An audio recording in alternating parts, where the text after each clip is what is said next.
My name is Dana Bowman, and today I'm talking with Brian Bowman. And today's date is October 13th, 2016, and we're in the Salina Public Library. So we're starting? We're starting.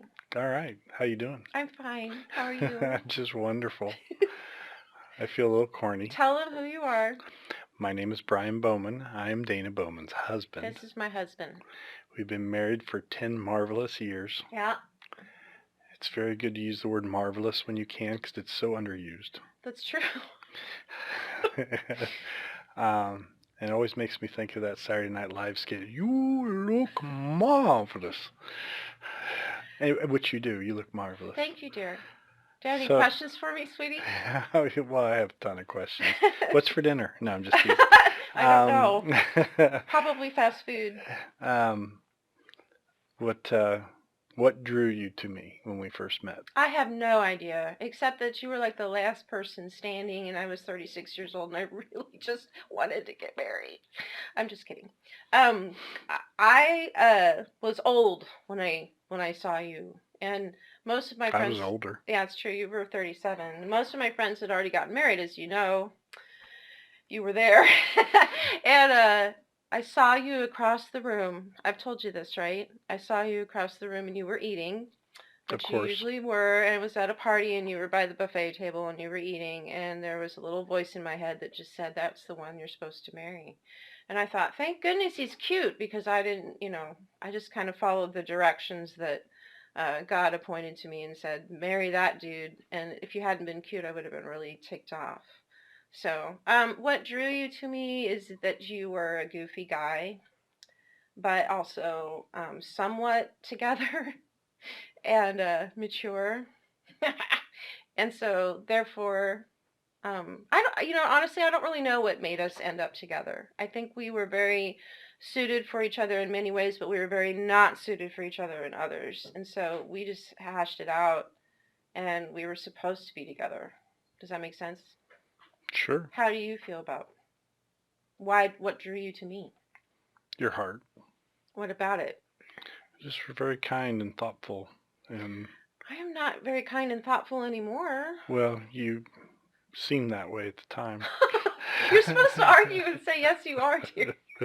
I have 2 children. We have 2 children now, so my kindness has been beaten out of me pretty much at this point. I have no more kindness left. But they're good kids. Yes. We have 2 children. Do you want to tell us about our children? The children? Talk about Charlie our children. is 8. I was going to say 10. That means in 8 more years he'll be driving, and which is kind of weird because it seems like the 8 years flew by. Henry's 6. He's they're both awesome.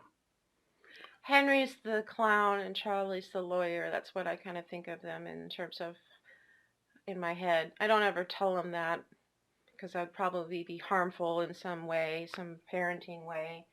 I tell Charlie to not be a Pharisee. Pharisee, that's Chuckles. That's our Charlie.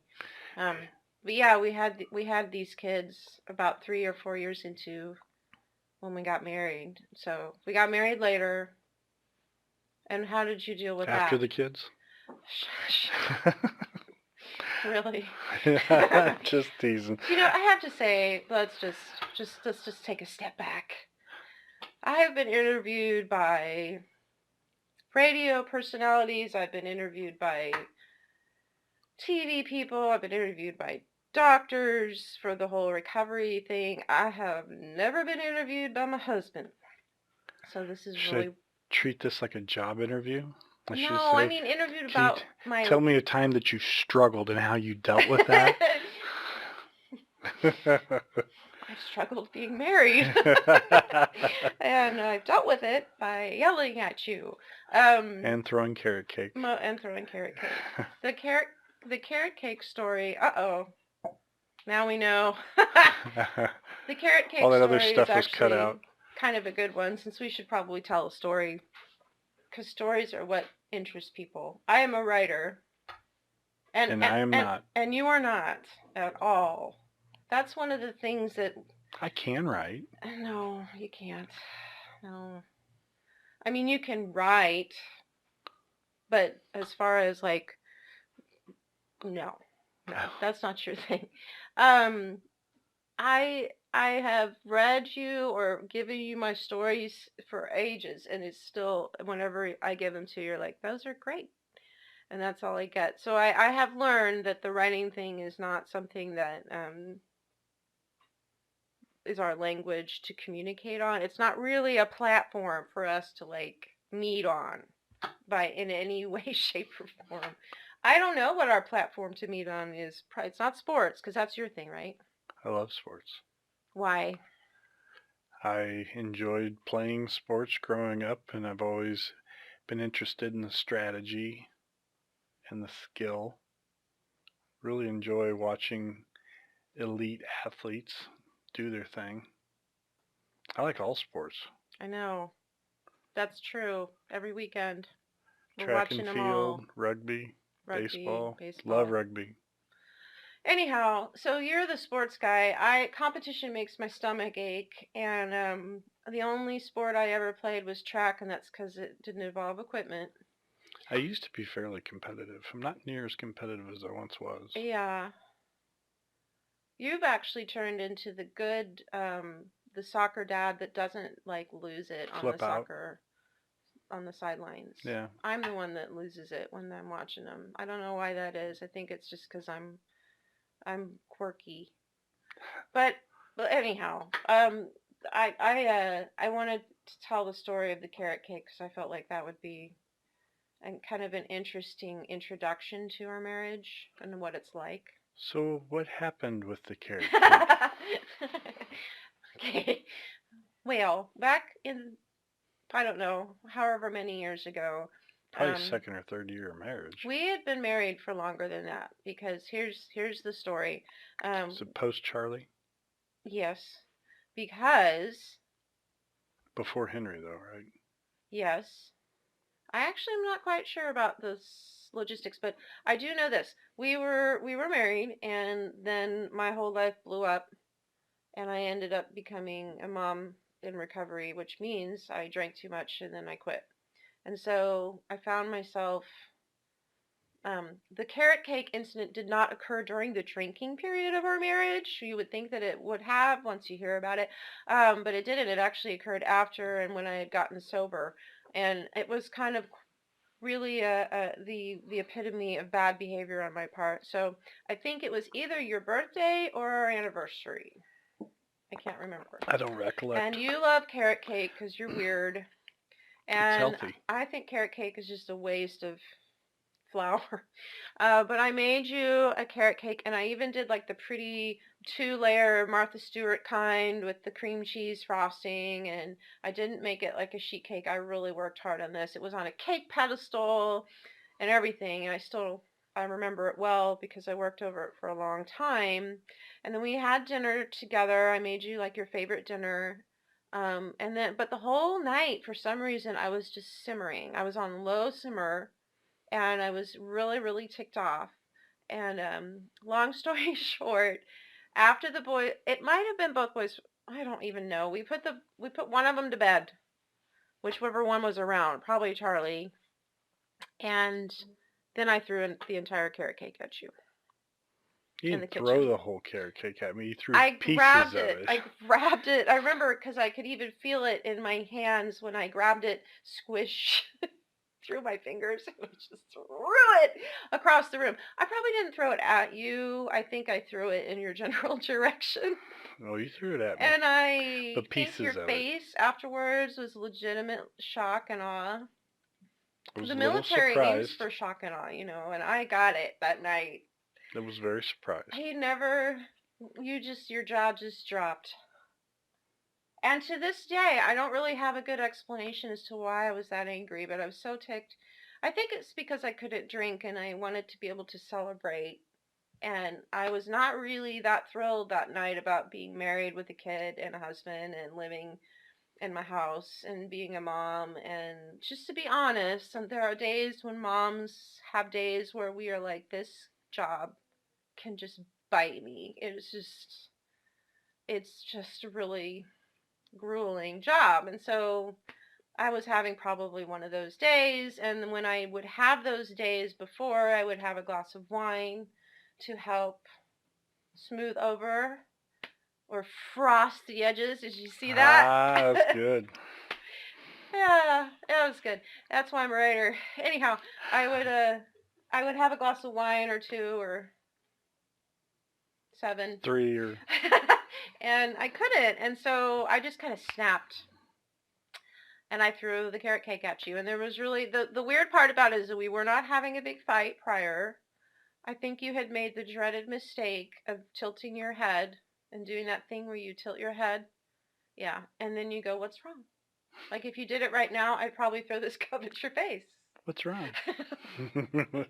Don't do that. What's wrong, honey? And I just kind of was like everything, and I thought, if you don't know what's wrong, then I'm just not gonna tell you. And then I threw a carrot cake at I'll you. throw carrots at you in cake The form. best part about it, though, is that it was a learning opportunity because there's still cream cheese frosting in our kitchen, and I still find it every once in a while, and I'll be cleaning, and I'm like, what is that? And there's this white stucco, like shellac to the side of our walls or something. I'm like, oh, it's like, it's good. Such a waste of good cream cheese I frosting. don't eat it. But our dog was really happy. Remember Norman? He was totally thrilled. He just kept. He wasn't real thrilled when it was going on. No, but he was thrilled He kind later of cowered in when the there was other cream room. cheese frosting all over the floor, and he was able to. After the coast was clear, is it okay? Can I go in here and sniff around? So then I sent you out of the room. Yep. I was crying, and you were trying to figure out. So what did you do after that? I don't even know. Do you remember? I just think I went upstairs and took a shower, and went to bed. Well, I mean, I came down and talked and was like and you wanted to be left alone. And I was very confused. So what was it like being married to me back then? Oh, it had its good times. Those were not the good times. But no, we had a lot of fun. I mean, I really enjoyed, the party time until I started to realize that party time meant a little something different to you. Yeah, because when we were first married, we lived in Manhattan. K-State. K-State, Aggieville. And those were cool. They knew us by name at Hibachi. Remember Hibachi? How we'd walk in. We always get a picture of margaritas. It was like that. The episode, all the Cheers episodes where we'd walk in and they'd be like, Norm. They all knew us, and it was my old employment. And then, of course, Harry's. I lived those apartments above Harry's. They remember the bartender knew the wine that you liked. Yes, he was wonderful. He was good. It was some happy memories, but there were also some sad ones. I feel like there were lots of times when we were there that things were just completely falling apart in my head, and you had no clue. Yeah, I didn't. I thought everything was cool. It really wasn't until we moved to Lindsborg when the key indicator was the decanter of scotch I kept. Mm-hmm. It would suddenly be empty. Yeah. Quickly. And I didn't even like scotch. Yeah. So. I started to kind of piece it together and realize that there may be an issue. Anyhow, when I got through that, I guess when we got through that together, walked through it. I really like that decanter too. Huh? I really like that decanter. Yes, it's still in the living room. Empty. But it's empty. Maybe we should put colored water in it. No. Okay. I did find that's really lame. Kind of like fake scotch. I did find actually the other day, every once in a while, I'll find like detritus from my past life. I found an old empty bottle of scotch that like your dad had given you, one of the expensive ones in the nice cardboard box. Mm-hmm. And the scotch bottle had a little bit of liquid in the bottom. I was like, I wonder if I could just smell it. And I thought, did you? No. Good. That was probably not. That probably wouldn't have been wise. But then I thought, well, should I tell Brian before I put this in the recycling? Like, does he need to look at it to have a moment with the bottle of scotch? But I didn't let you. I just kind of got rid of it. So you're pretty good because you don't allow alcohol in the house anymore, which is good. Nope. You got rid of it numerous times for me, and then you've stuck to the non-drinking thing in our household, which has been helpful to me because a lot of And spouses don't do that. They yeah, continue drinking. well, initially, remember I used to would leave and then come back after drinking with friends, or Yeah, you'd go out. and that didn't work out so well, so I quit. Yeah. I don't know why, but it just irritated the heck out of me. I didn't want to I be married to someone who could drink when I couldn't. well, I kind of figured And that I out. still don't like it. Like if you go off and have a beer with your buddies, which is not, that's okay, or it should be okay. I still find myself, but I mean, a lot. I'm Well, I don't better. go off and have it. Well, I guess sometimes some work events or whatever. Yeah.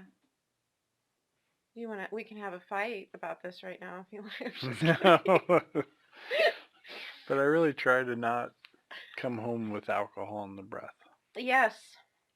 I like it a lot when you try to mask it because I can always tell. It can be like 3 days and I'll still be able to tell because that's just how we are. When we're in recovery, we are like hyper aware Mm. and tuned in, and it's just a kind of it's sort of my MO now. I can sniff it out. I'm like the child catcher from. Child Do catcher. you don't remember? You probably never seen Chitty Chitty Bang Bang, have Oh yeah, you? Remember but when you I can think it was smell several children? years ago. I don't And remember he it. sniffs out the. Yeah, no, it's that guy was so terrifying to me, and then I realized I've become that person where I'm like, so Hmm. anyhow, I was thinking back like through the way that you and I have gotten through these years together, and it's sort of um fitting that we've been married now 10 years. The first 3 years are really interesting. The middle 3 years were hell, and now these last 3 or 4 years have been less difficult. Hellish. They've been good. I thought they've been good. Would you say I they've like been good? having you normal. Really? You think I'm normal? Well, all of us are a little screwed up, but you're screwed up in a normal way now. Okay. All right. Well, I'll accept that. When we first got married, I thought you were the one that wasn't normal. Really? Oh yeah, you said that. Remember? You were the one that talked about how when we were gonna get married and I was gonna help you and fix you and make everything good and oh you were totally don't make the face. No. Yes. You No, were I said I have some issues, yes. And I was but I and didn't I expect you to fix any oh of I them. did. And yeah, I can see that. Well, okay. So I was gonna come swooping in and save the So day you and might need so to be now patient, yeah, that's true. And then when but we're always working on things. yeah. And then when I realized that I was an alcoholic and I started imploding, I could remember being mad because I thought, you can't, I mean, not that you can fix me, I understand that. But as far as spouses go, you were I really know good that at all too well. helping with the situation and trying to make it better. And I thought, he's not supposed to be the one that fixed me. That's my job. I'm not fixing you. I know you didn't. That's true. I cannot. You're right. You helped though. You were supportive. I'm very supportive. Okay. I hope I was patient. Okay. Good. Well, okay. Let's talk about. I want to backtrack and talk a little bit about the way we were when we first got married versus now, and if we had any advice to give to other couples who are maybe newly married or are Watch in the love. alcohol. What? Watch the alcohol. Okay. Well, that's just too easy. I'm just teasing. Um, yeah, so what advice would you give a newly Don't married place it on me. I'm lady? asking Well, you. it's your interview. I'm just here for color. You're here for color, color commentary. Okay, well, I guess what I would start with because I remember this from the guy who married us, our pastor, The guy who the married guy us. who married us, that one dude. It's like he grabbed one from one end of the room and the other Yeah. from Well, it felt that way because we didn't even go to. I didn't even go to his church. We just kind of. That was your parents' pastor. I know. I didn't know him. I didn't know him. I know you guys talked football when we did premarital counseling. He's Remember? cool. He talked baseball with you. He talks sports in general. We went to but we talked to premarital baseball. counseling and he talked sports. Yep. Sports is the great cure of ills. It was irritating. It's one of the reasons I love it. And it was a little boring. Anyhow, so he's told us this when we were actually getting married. It's the only part of the actual ceremony that I remember. Word to the wise, if you're getting married, don't plan on remembering anything from that day. It will all become a blur. Unless you film it, which I think we did. Yes, but I can't find it You anymore. Can't find it? I don't know where it is. Didn't Tina put that thing together for us? Joyce. Not Tina. That's Anyhow, right. That makes sense. we had this great pastor who, as much as I did not know him, he actually had I think a decent sermon or whatever it is when people get married. Again, I don't remember any of it, but I remember one little part. I will. No. I don't remember even saying that. I remember... Remember we couldn't say I do. I will. Okay. Why did we have to say I will? Well, because you do it. You just do it like once. I will means I will continue. Oh, you don't remember that's very all clever. That? No, I don't remember that at all. There's a picture of me looking at you like this. And I'm looking at... I look like a deer in the headlights. Awesome, by the way. Oh, sweet. You're just putting that out there so it's on film. But no, you did. It was a nice dress. You still do. Except I remember that I had tanned right before, and I had a big white line on my back that I didn't even know about until later and saw it in pictures. It was like, that was tacky. Anyhow, I remember when he got us married, when we got hitched, he looked at us and he talked, I mean, I'm sure he talked about love is patient, love is kind, all that mumbo jumbo stuff. And then he talked about love grows. You remember when he did that and he leaned in and I leaned back and I thought about it later. There's a lot of marriages out there where love sort of does this and then it just kind of slowly, I think it plateaus, right? And his point was that it was always supposed to increase. But the kicker was that children come along and then they blow love out of the water. So I would like to know what your thoughts are on that in terms of our love and our relationship and who we are now versus who we were then, and whether or not you think it's grown or we've gotten tighter, or whether or not we're still plateauing. And you can be honest. Well, I hope so.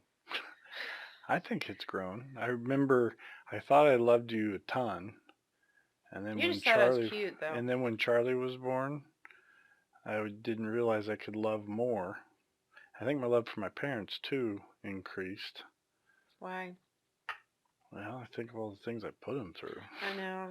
And I mean, honestly... Mom, Dad, we're really sorry. Yeah, absolutely. And I think I started to really comprehend that whole unconditional love thing. I'd like to think I love you unconditionally, but it grew. You love me based on whether or not I'm shutting drawers. No, I get frustrated because you don't shut anything. I'm an opener. Yes. I like to leave things open. Yes, and then you complain about how things are unkempt, and yet the drawers and cabinets... Just as a small... Just to backtrack. Which is very peculiar. If you've ever seen... I love movies, so I'll bring up another movie. If you've ever seen The Sixth Sense, there's a scene where the little kid's sitting at the table, and the mom leaves the kitchen, and then she comes back into the kitchen, and the kid's, terrified, and all the cabinet doors have been opened, within seconds. And the drawers. By spirits or whatever. That's our kitchen. That's how I operate. If I'm going to be in the kitchen, I need to leave the drawer open because I might come back to it in a moment. And it's so much work to open that drawer once again. What were we talking about? We were talking about how much love grows. Grows. Okay. Is love growing right now? No. Yes. Well, Did you feel that way? It's an interesting concept. I don't know. There's times when I feel like children make the relationship with your husband very, like I was saying before we started this, I haven't had a conversation with you like this probably. I don't remember the last time we sat down and talked. And initially, when Storyworks asked me to come do this, I thought I don't know who I would ask. My girlfriends could come, and I would sit and have all sorts of conversations with my girlfriends. But you and me talking, that's not something we do. We So, do sometimes. what do we talk about? Sports. We talk about whether or not we need to sign that sheet for Charlie's football team, or whether we need to get this conference sheet It's filled out, usually action or oriented. why have we not mowed the lawn yet? It's usually action oriented. Yeah, But it's not. occasionally we do have some conversations, but we probably should do a better job of the one-on-one like we're getting ready to do this weekend. That's true. We are going to go off and have one-on-one time together at a bread and A bread and a breakfast. bread and breakfast, and I'm really hoping we just can eat carbs like the whole time. I'm hoping there's a donut shop, because the last time I went someplace and traveled, they had the best donut shop ever, and now I just want to go live in a donut shop. And You want to live in a donut? I want to open my own donut restaurant. Like, I have time for that right now. Yeah, like when will we do that? I don't You know, in Manhattan there was a donut shop That's in where I somebody's went. house. Varsity Donuts. I think it started in a house down on like 3rd or whatever. It's right across from. It's People right used to next line up at to that the place starting bookstore. at 5 in the morning to get donuts. It was somebody's house. Well, That's where it started. Well, there was a place like that in Lawrence when I went to KU. There was Johnny's, and we would go there at 1 in the morning and I'm get sure their they were hot less glazed. healthy because And they they were had in the Lawrence. best black and white cookies known to man. Okay, let's back up. So you were talking about children, or we were talking about children. Did you do? And then you asked me about does love grow? I mean, Okay, so what happened when I had children? Remember? You went through postpartum. With both of my kids. Mm-hmm. Um, So that maybe was it was a little rough. different take, I That guess. blew me out of the water. I struggle with that because I'm here feeling much more love Yeah, you were and super happy, and all I could feel was like this weight on my chest. why was that? I don't know. Were you Why does afraid? postpartum depression happen? I don't know. It was the main feeling I felt was just dread. I was afraid. I Afraid? couldn't sleep. I felt like everything I did was going to cause, or you remember how anxious I was? I was afraid of everything. Like, I couldn't Were you, leave Charlie. It was over a year before we could even get a can you sitter. place that fear though? I mean, were you afraid for the kids or for I was yourself? afraid that Charlie was going to get, like, hurt in some way. But I was also really emotionally distanced from him. It took me a long time to bond with him. And then, and with Henry, it was totally different. I bonded with him right away, but then postpartum depression reared its lovely head after about 3 months. I thought I was fine, and then all of a sudden one day, wham, I just remember waking up and going, I just can barely move. And I wanted to just die. I was so miserable. It's not something that moms like to talk about because it's shameful. You know, we have this beautiful baby or babies. We should love being a mommy and staying home and caring for them and changing all the nappies and dealing with the spit up and the breastfeeding and the. And we were really fortunate. Remember when Charlie was born, I had the work transition? Yep. And so I was able to stay home for like a week and a half. Yeah, but then you got pneumonia and you had to stay quarantined. Remember that? I do remember that. And I would walk past with Charlie and look at you while you were in the blue room, which is our guest room, and you had to sleep in there. And I remember holding Charlie and walking past and being like, because it was your fault you were sick. You got sick from the hospital. That's right. And then I had a newborn and was freaking out, and I had a husband And who I had had to pneumonia stay at the away same from time. him. That's right. That was tough. So my postpartum was all your fault. I feel Basically. badly. It was all your fault. Okay, so after that happened, that took a long time, and I had to go through to therapy, and I had to get on medication, and I just wasn't. I mean, I hate to say it, but it seemed like every road that I needed to take was I always had to make it hard, and so I had this parenting thing going on, and and then the drinking was increasing, and the postpartum and the drinking were very connected, which I actually found when I was researching it for the book. There's a big connection between moms who suffer from postpartum depression and alcoholism. So, but nobody ever talks about it. It's a very there's not really a lot of books out there about it. There's not a lot of memoirs about it. When I was researching, one of the things you have to do when you write a book is you have to find out what's your competition kind of and see, has someone written this book already? Like, I'm sorry, but Brené Brown, Power of Vulnerability, that was my book. I wrote that book. I wrote it in my head, but she got to it first. So now she's like all famous, you know. Anyhow, I researched and looked, and there's nothing out there really about that connection. So maybe I might be imagining it, but I think there's a connection. And I had to go through some really tough years there. That being said, we still had good times. We had some good memories and some good stuff. Um, but sometimes I feel like our marriage was just sort of like, when you do target practice and you take the sheet down afterwards and you have all these holes. That's how I feel it is, and it's got all these holes shot through it, and it's hard. You don't feel that way at all. I don't think you've even really thought about it. I know. I mean, it is hard. The kids are demanding, and on a, relatively speaking, they're not. They're pretty. They're easy. Great kids. You do a great job good with boys. them.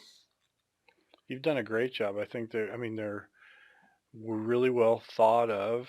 They're really well behaved.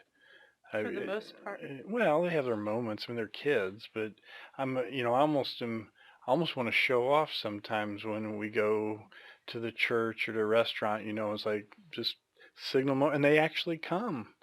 They don't to me. They look at me and they go, like little squirrels.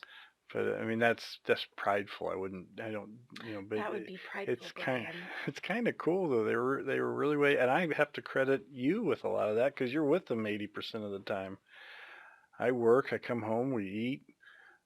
Put them to bed. And, I know. And then I spend the weekends with But I mean, it's there's 5 days a week I don't get to see them very much. Yeah, I don't know. I mean, I think a lot of times the mom job is a blessing in the sense that we are with our kids more, and that's just kind of the thing. Well, I think we're blessed that you have the opportunity to stay home often and have been able to make that choice. I sometimes think that's a big component of some of the young fellas that are troublesome. That. Yeah. Well, and the things I see at work, I'm sorry, go ahead. No, really, it's okay. Well, no, the things I see at work sometimes about the drama and the neediness and stuff, I think it's just a grasp for attention sometimes, and I wonder if it has anything to do with the fact that they were ignored somewhat in the home. Yeah. I don't know. Who am I? I mean, I'm just some engineer from K-State. I mean, don't have any psychology. No, you don't. Degrees or anything, but I wonder because there's a lot of silly drama that people get worked up about. It seems. Silliness. Yes. General silliness.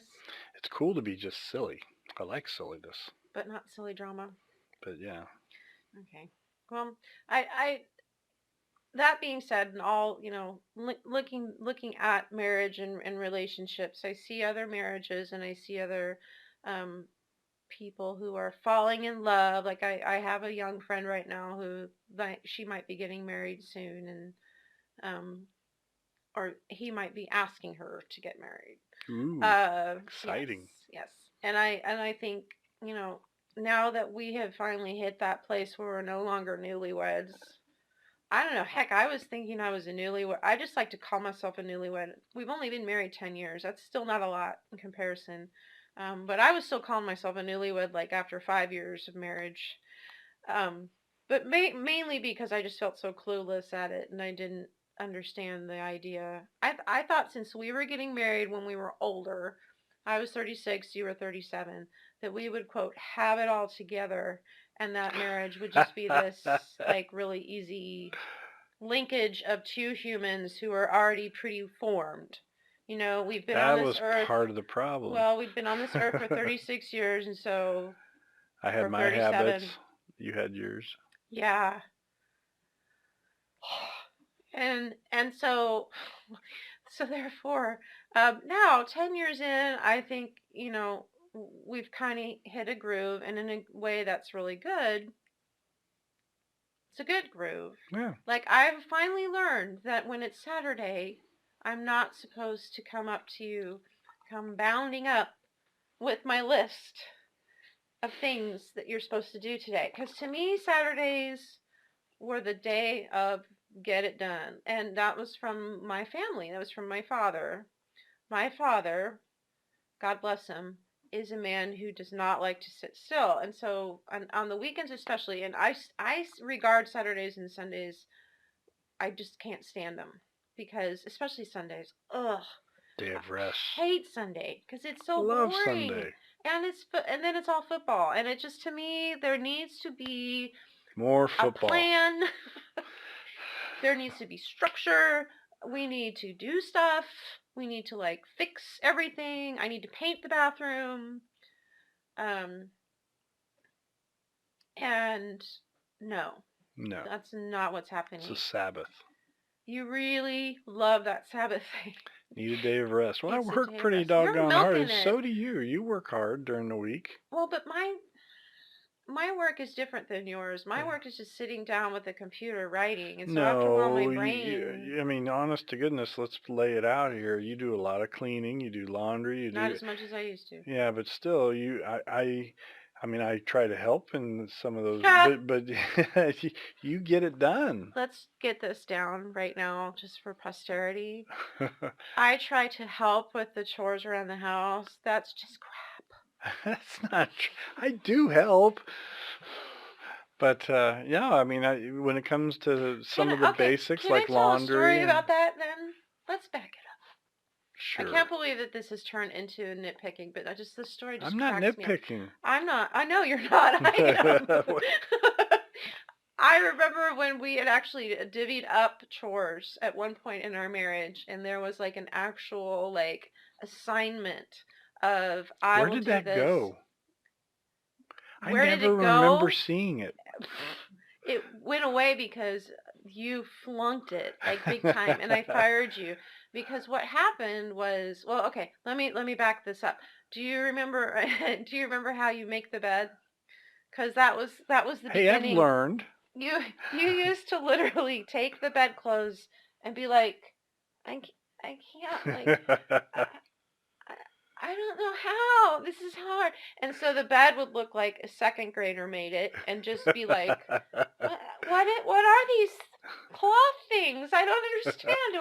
Do I pull on the cloth things? And which, to me, having a bed that's made is like, you've done it on purpose. Oh, yeah. And having a bed that's made every morning is very important. It's the sign of a whatever mind. I'm trying to think of the word. Healthy. Healthy mind. Yeah, there you go. You got to make your bed, okay? And so then I would tell you to make it, and you'd be in there like all like, I can't move my arms. I don't know what you were doing. And so I just come in and be like, oh, let me do it. And then I would make it. Well, I think something in your little simian brain took that moment and was like, I'm going to hold on to that theory. And then I said, okay, your job is the downstairs bathroom. And that was your gig. And I'm not kidding. You went in there for an hour and a half and cleaned a space that was like this big versus it was this. Clean though. Well, I know. See, but that was your platform. It was a very valid argument in the sense that you could eat off of that floor, but it took you an hour and a half. Whereas, like, we needed to do other stuff that day. Well, it hadn't been cleaned well in a long time. I had to get the base of cleanliness. Yeah. Remember when you used to vacuum in the living room and that would take you an hour and a half? Like, of vacuuming? It's loud. You can't vacuum for an hour and a half. That's not good. The dog was like on the ceiling. He was so freaked out because you just kept vacuuming. Just in the spring cleaning days. So in other words, I had to fire you. Which is probably bad because Do we, everybody's watching this is going to go, that's enablement, and he has you completely where he wants you. and there's a semblance of control issues here, potentially. Maybe. No. I have no problem with control. It's everyone else that has the problem, not me. But I had to fire you, and then I was just gonna fire you from cleaning anything and resent you. That's the goal. That's the plan. But Hence the carrot there's cake. there's no like expedient cleaning that ever happens, and I have to do all my cleaning because I have two small kids. I keep saying it like they're just mine. But our entire living room floor is covered with Legos and other Oh, small there's a lot of Legos in the toys. vacuum cleaner. And I can't clean thoroughly. I need to just go around and do it halfway. I think I should just go buy one of those. What are those How little... about a maid? No, Let's what's buy that? a That'd be maid. nice. I don't think I make that much money. What's those things called? A Roomba? A Roomba. No, because it would be broken within Yeah, Charlie a would want week. to take it 'Cause apart. Charlie would take it apart. And then I'd find him, and he'd be upstairs like this, looking at it with his eyebrow that he does, and then he'd say, "I'm going to put it back together," and that would be another technical thing. Our house is a graveyard for gadgets that are dead. I've noticed that. Every fan in every room, don't yawn. Every fan in every I need room coffee, not water. is broken. Every alarm clock that we have is broken. Not the Has new been one. taken apart. Yeah. Don't let him touch that. I told them that they can't touch it. They think it's really cool though. Oh, I'm sure they do. It is cool. Anyhow, so the story is way back in the day when I said we're gonna do this thing together, this house thing, and that didn't work out. And then later on in life, and this just happened about this year, I finally got to a place where I was like, you know what? The house thing is not so important anymore. I don't really. I think I can have a messy house. I think I'd rather have a messy house than, and Lobotomy. yeah. Do we need to focus on any specific topics in this discussion? What are you saying, Brian? I'm just curious. I'm not sure. Are we doing okay? All right. She said we're doing okay, but I feel like we're going like this. Which is really quite, this is me. This is how I think. Yes. I'm like that game. Do you remember that game where it went, I don't remember what it was. It would go back and forth and then up and down, but very slowly, like you knew. What was it? You could roll the thing up and it would hit it. Marble? Was it Pong? Remember Pong? Oh, it's a video game.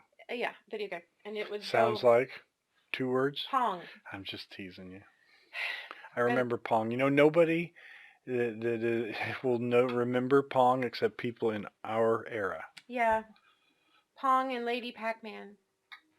That was well after Pong. That's how my brain works, is Pong. Very slowly, you know that the ball is going that direction and that trajectory, and then eventually it's going to hit, and then you don't know where it's going to go from there, and then, yeah, that's where we're going with this. So, after Henry... Yes. You how was the love? Well, that's when I got sober. Yep. Well, about a year or two after that. Henry was not a year old yet. It was August of something. And what was your day of reckoning?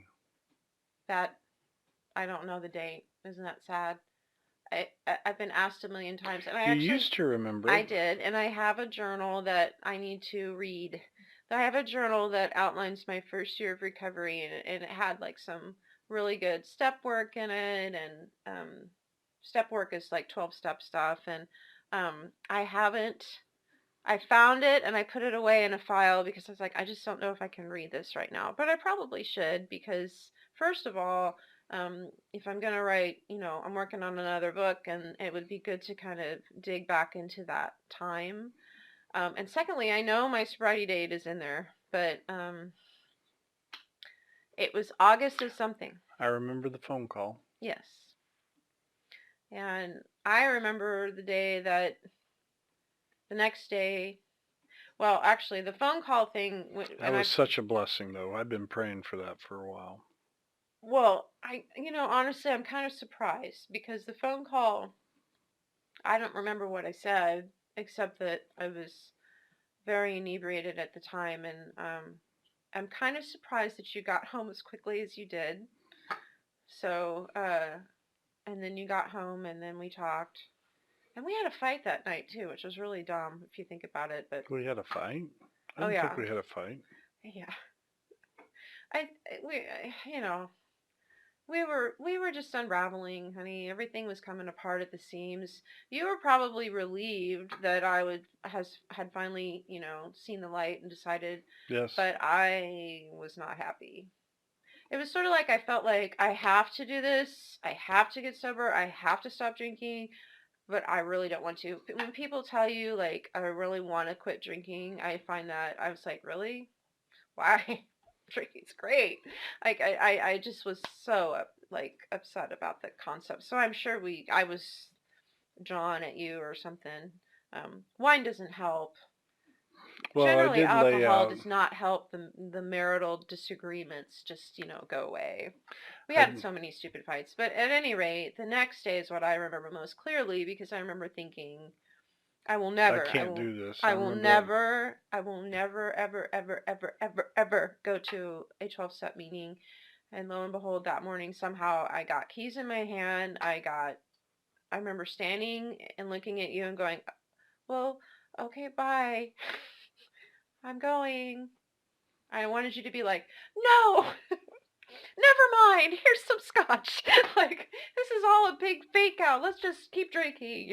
And you did it. And you're like, no, see you later. Good luck. Like, it was just, I'm like, okay. And I went to the scariest meeting of my life and with, yeah, terrifying. Um, and that's what I really remember. So, but anyhow, so that after Henry was born, and I dealt with the postpartum and I went through that whole thing again and I was so ticked off about being depressed, and having a baby um and then I decided to get sober on all of it, on top of all of it, which, at the time your brain is so pickled, you don't think clearly and you think, I'm depressed. Why don't I just keep drinking? Because that would help, because you're going to put a depressant in your body and that'll make things better. Um, but it took a long time for the clouds to clear, and then they started to, and then I started to be slowly. There's a really cool picture that I remember that we took on Henry's first birthday, and we all have those goofy hats, party hats. Even Norman had one. Remember, he had a hat, our dog, and Henry's a year old, and we had the birthday party out in the backyard, and I kept taking pictures. And if you looked at those pictures, and it sounds kind of bad, if you looked at those pictures now, you would think, if you didn't know, if you weren't really an alcoholic in recovery and you didn't know what it looked like, you would think that maybe I'd been drinking because I was acting so goofy in the pictures. I was just mugging for the camera, stuff I don't do. And I just remember at the time feeling like I had energy. Um, I was just really enjoying the moment. I wasn't trying to make a perfect cake. Oh gosh, the cake was like, I don't even think I made Henry a cake. I think we got one from our sitter or something. And she's like, I have some leftover cake. Would you? I'm like, sure, I'll take it.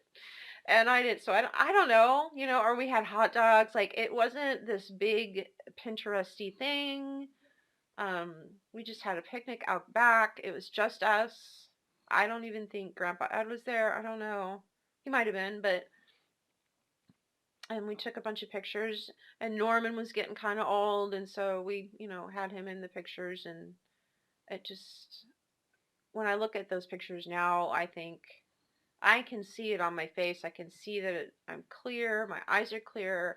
Um, I'm just enjoying stuff. So, That's what I like. You're present, usually. yeah. But anyhow, but that's still been a journey. That's been what? That's been 5 years ago. Yep. And so there's still times where I'm not present. No, I know, but you're more present now. Okay. I'm not sure you want me to be present all the time because I can be kind of harsh and annoying. Abrasive is the word I think of. This is love right here. That's You and me right. talking. but but yeah, so it's been 5 years, since then, since I quit working for good, since I quit drinking, since, all these huge things happened. Um, I'm so glad that this is this interesting to you. This is a scintillating conversation. It It is. did, and it did I'm actually kind just of end tired. up My being all day about started at me. 4 a.m. It's been about me. Yes, you did get up at 4 a.m. Why? Gotta go work out. Crazy. But as the years have And Henry was right next to me when I woke Oh, up. that's true. Yeah, Henry ended up with us. Sleeping next to him is like sleeping next to like a kid with like, I never notice. oh my gosh. He I just wake up and there one of them usually is. if he comes into the bed, I'll wake up and his feet are at my head. Like he just I flops. kind of like it, to be honest, but don't tell them that. No. Because they don't wake me up when they come into the bedroom. Because they got mommy, and that's, I'm the one. We need to switch.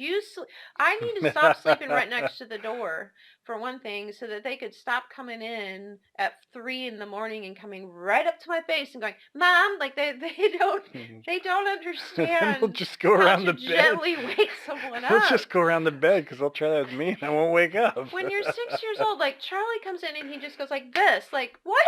I think I'm gonna have a heart attack," and then he's like, "Sorry, sorry." I'm like, "Well, then don't slap me at 3 in the morning." But anyhow, so he came in, yeah, last night, and we had to deal with that situation, and We didn't. I slept through it. I know.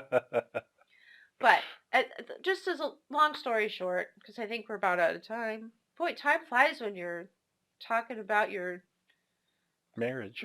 with all the holes in it. You look kind of horrified when I use that analogy. You're like, wow, our marriage is a target with a bunch of bullet holes in it. That's sweet. That's romantic. Um, I think we've done well. I think there's always room for improvement, but I think that's actually why marriage is so tough, but also good because it's never boring. Nope. Being married to you is never boring. I think that's where we should stop.